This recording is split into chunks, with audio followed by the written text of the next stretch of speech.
আজ দ্বিতীয় দিন এসে আরজিকর মেডিকেল কলেজের পক্ষ থেকে আমি ডাক্তার Aniket Mahato West Bengal junior ডক্টরসের যে 10 দফা দাবি আছে সেই দাবিকে সামনে রেখে আজ থেকে আমরণ অনশনের কর্মসূচি আমি পালন করব। সেদিন আমরা যে ডাক দিয়েছিলাম, আরজিকর দিচ্ছে ডাক, অভয়া বিচার পাক, বিচারের দাবিকে সামনে রেখে এবং একগুচ্ছ কর্মসূচিকে দফাকে সামনে রেখে আমরা এই আন্দোলন শুরু করেছিলাম।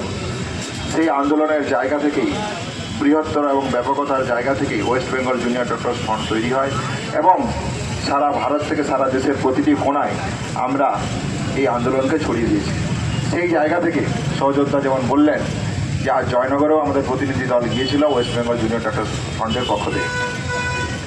আমরা যেটা বলেছি, যা বলতে চাইছি সেটা এটাই, অভয়ার ন্যায় বিচারের দাবিতে জুনিয়র ডাক্তাররা যেরকম আন্দোলন করছে ঠিক সেইভাবেই দ্বিতীয় অভয়া যাতে না হয় তার আটকানোর জন্য আমরা যেমন যে 10 দফা কর্মসূচি, 10 দফা দাবি ওয়েস্ট বেঙ্গল জুনিয়র ডাক্তারস ফ্রন্টের পক্ষ থেকে আমরা রেখেছি। এবং পাশাপাশি এটাও বলছি যাতে পশ্চিমবাংলার বুকে যে কোনো অভয়ার বিচারের দাবিতে West Bengal junior doctors front সবসময় কাঁধে কাঁধ মিলিয়ে লড়াই করবে। আমরা তাদের জন্য দাবি তুলব, তাদের ন্যায় বিচারের সাথে আমরা সব সময় পাশে থাকব।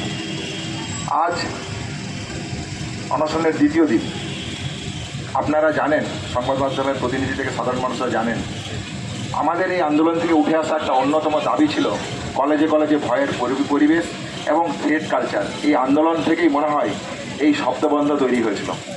সেই জায়গা থেকে আমরা আরজিকর রেসিডেন্ট ডক্টর অ্যাসোসিয়েশন 59 জনের, প্রথমে 51 জন, পরে আবার অ্যাড হয়ে 59 জনের টোটাল তালিকা আমরা ইনকোয়ারি কমিটির কাছে রেখেছিলাম। সেই তালিকার শাস্তির জন্য কালকে কলেজ কাউন্সিল মিটিং ডাকা হয় এবং সেই মিটিংয়ে বিস্তারিত আলোচনা হয়। আপনারা সেই মিটিংয়ের বিস্তারিত মিনিটস এবং যা শাস্তি তা আপনারা জানেন।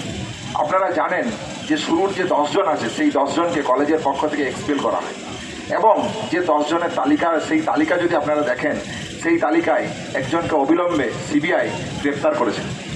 আপনারা যদি সেই তালিকাকে আরও খুঁটিয়ে দেখেন, তারা সিবিআই তদন্তের এই 9 তারিখের ঘটনাকে কেন্দ্র করে সিবিআইয়ের তদন্তের বিচারাধীন বিভিন্ন সময় সিবিআই বিভিন্ন সময় তাদেরকে বিভিন্ন রকম বিচারের প্রশ্নে রেখেছে। তাহলে এই যে 9 জন 10 জনের যে তালিকা উঠে এসছে সেই তালিকা 9 তারিখের ঘটনার সাথে প্রত্যক্ষ এবং পরোক্ষভাবে জড়িত বলে আমরা মনে করি। সেই জায়গা থেকে আমরা মনে করেছিলাম এবং আমরা এখনও মনে করি যে এই যে ঘটনা ঘটেছে এবং এই যে 9 তারিখের ঘটনা তৈরি হয়েছে সেই ঘটনার জায়গা থেকে আগের দিনের কলেজ কাউন্সিলিং মিটিংয়ের দিক থেকে আমাদের student West Bengal junior doctors ফ্রন্টের পক্ষ থেকে আমরা সেখানে থেকেছিলাম এবং আমরা শাস্তির দাবি যা রেখেছিলাম সেই দাবি আমরা নিয়ে আসতে পেরেছি। বাংলা খবর, আপনার রাজনীতি, আপনার আওয়াজ।